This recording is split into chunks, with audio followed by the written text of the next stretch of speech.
Assalamualaikum warahmatullahi wabarakatuh. Selamat pagi anak-anakku, siswa-siswi MTs Negeri 4 Kebumen kelas 7A sampai kelas 7G. Bagaimana kabar kalian pada pagi hari ini?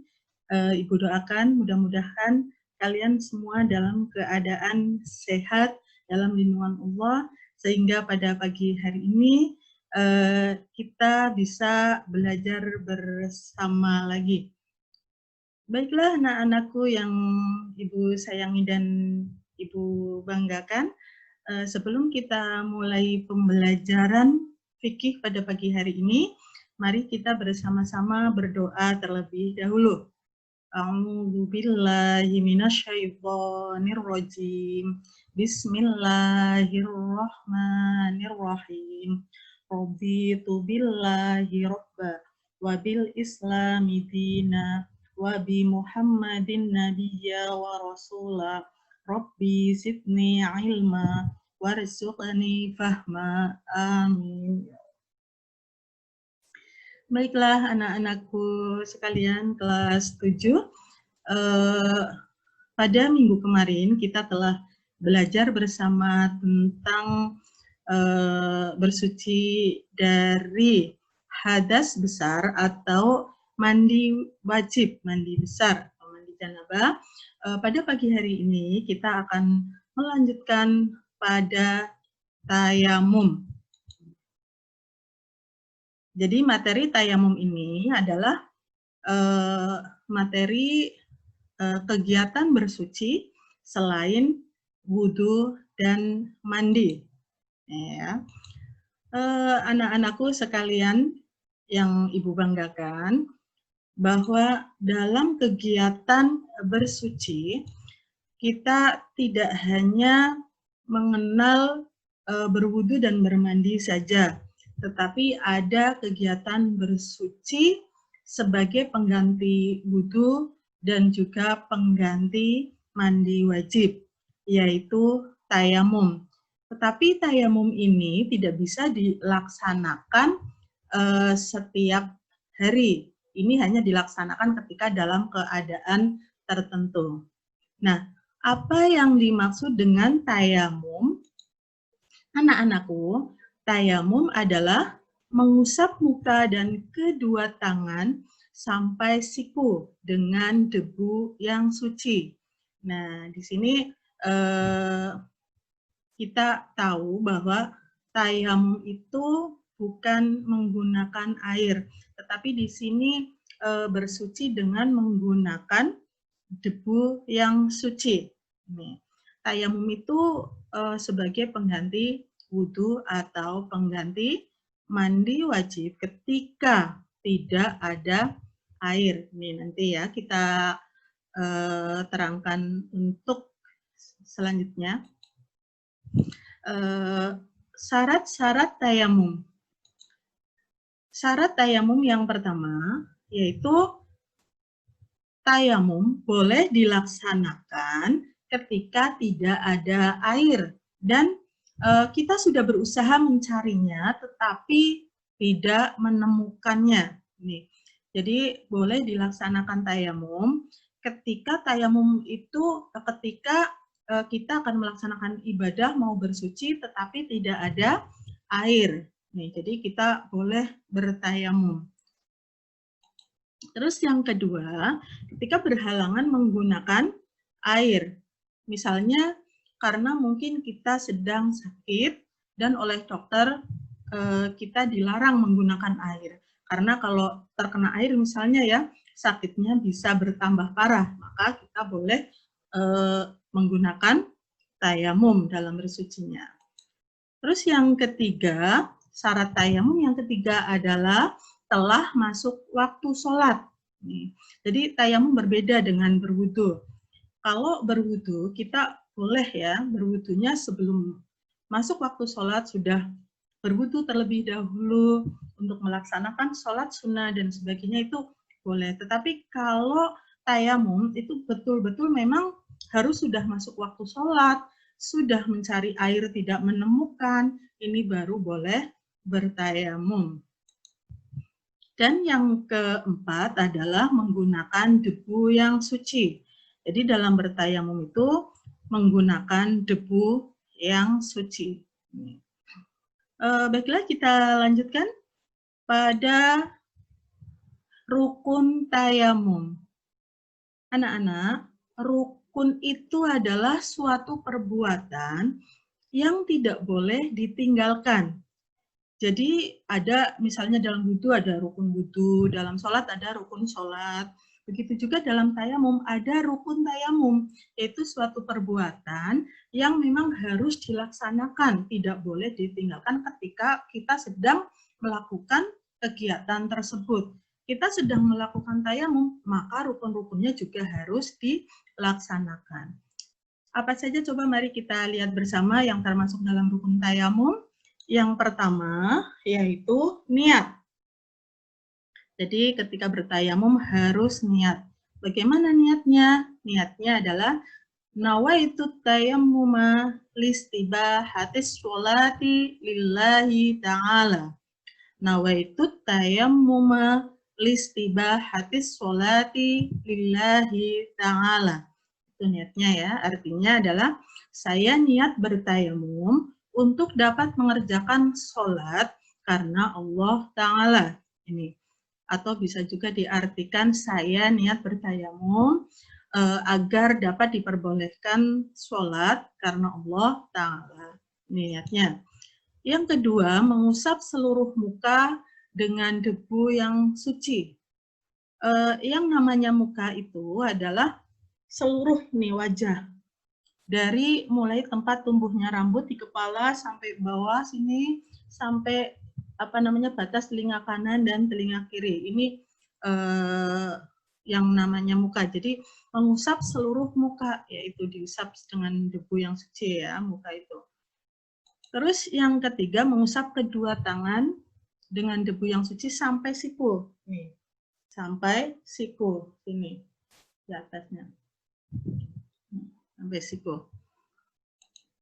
Terus yang keempat adalah tertib. Artinya dalam melakukannya harus secara berurutan. Tidak boleh melakukannya diacak itu tidak boleh, tetapi harus dilakukan secara berurutan. Ini ya rukun tayamum. Anak-anak kita lanjutkan pada sunnah tayamum.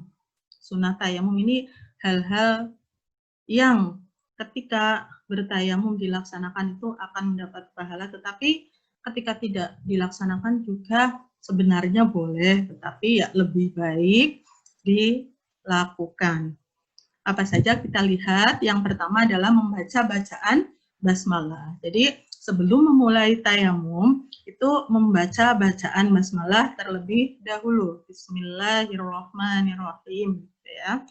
Terus yang kedua, mendahulukan anggota yang kanan. Jadi kalau misalnya kita mengusap wajahnya sebelah dulu tidak langsung, misalnya sebelah dulu boleh atau bersamaan seperti ini juga boleh gitu ya. Tangan juga ini disunahkan yang kanan terlebih dahulu baru yang kiri. Terus yang selanjutnya menipiskan debu. Nah, ini kalau misalnya debunya tebal itu disunahkan untuk ditiup atau dihembuskan atau diketuk terlebih dahulu. Misalnya kita setelah mengambil debu maka disunahkan untuk ditiup. Begitu, pelan saja. Atau diketukan. Kalau diketukan ini seperti ini. Jangan seperti ini. Tapi sininya, punggungnya. Tuh. Gitu. Nah, nih ya, jadi sunnah tayamum itu membaca basmalah, terus tadi meniup atau menipiskan debu ya. Yang selanjutnya adalah hal-hal yang membatalkan tayamum. Mari kita lihat apa saja hal-hal yang membatalkan tayamum. Hal-hal yang membatalkan tayamum antara lain adalah segala sesuatu yang membatalkan wudhu. Coba masih ingat kan kalian ya? Yang membatalkan wudhu apa saja? Coba diantaranya adalah keluar sesuatu dari kubul maupun dubur, bersentuhan kulit antara laki-laki dan perempuan yang bukan muhrim atau hilang akal. Nah, itu hal-hal yang membatalkan tayamum juga, gitu ya. Terus yang selanjutnya, melihat air sebelum melaksanakan sholat. Jadi ketika kita sudah bertayamum akan melaksanakan sholat, kok tiba-tiba kita ada air, menemukan air, misalnya air entah turun hujan atau mungkin memang betul-betul menemukan ada air atau kerannya mengalir atau menemukan sumur. Nah, maka kita harus mengulangi bersuci kita itu dengan berwudu. Jadi tayamumnya menjadi batal dan harus digantikan dengan berwudu, gitu ya. Dan selanjutnya adalah ketika ada seorang muslim yang murtad. Murtad itu apa? Murtad itu keluar dari agama Islam, maka tayamumnya menjadi batal. Ini ya.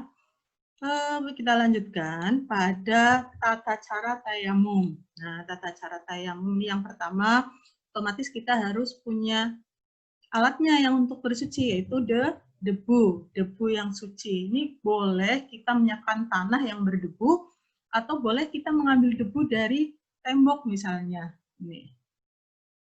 Karena tembok, walaupun kelihatannya bersih, itu secara hukumnya itu dihukumi berdebu.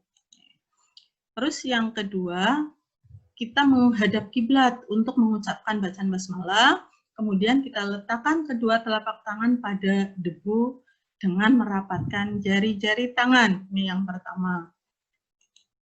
Untuk selanjutnya, kita mengusap wajah ini ya dengan niat, dengan disertai niat.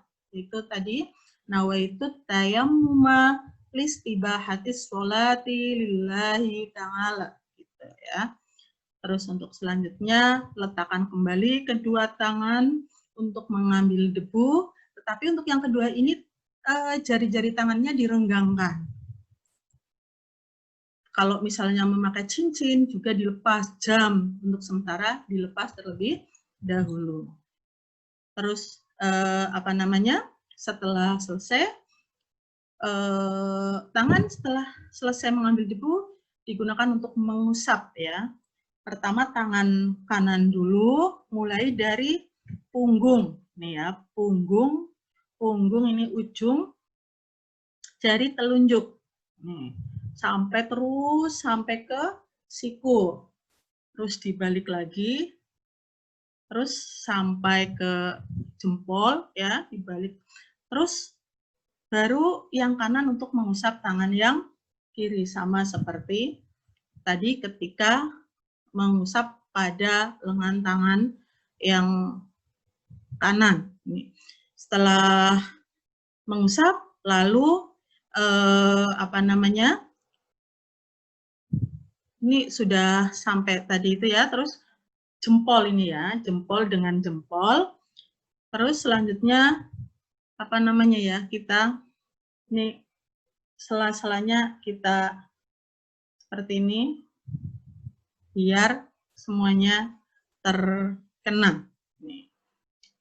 Nah, anak-anakku, setelah selesai kita pertemukan kedua telapak tangan ini, maka tinggal melanjutkan dengan doa seperti doa wudhu, sama dengan doa setelah selesai wudhu, yaitu asyhadu alla ilaha illallah wahdahu la syarikalah wa asyhadu anna muhammadan abduhu wa rasuluh. Allahumma ja'alni minat tawwabina wa ja'alni minal mutatahhirin wa ja'alni min ibadikas sholihin. Gitu ya. Baiklah anak-anakku, setelah kita mengetahui tata caranya, maka Ibu akan memperlihatkan pada kalian praktek tayamum yang akan dipraktekkan oleh Pak Guru berikut ini. Yang pertama adalah mengusap muka dengan debu yang suci. Nah, ini. Jadi pertama berdoa membaca basmalah, kemudian mengambil debu, ini mengambilnya medianya tembok, dinding. Setelah itu ditiup, tadi sudah niat terlebih dahulu ya. Nah, itu diusap ke muka. Jadi pada saat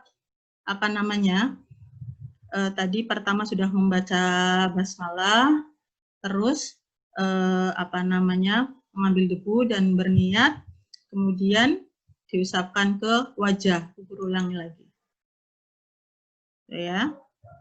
Setelah itu mengambil debu, membaca niat sambil mengusapkan mengusapkan debu ke wajah. Itu yang pertama. Selanjutnya yang kedua adalah mengusap kedua tangan sampai siku dengan debu yang suci. Ya, perhatikan video berikut ini.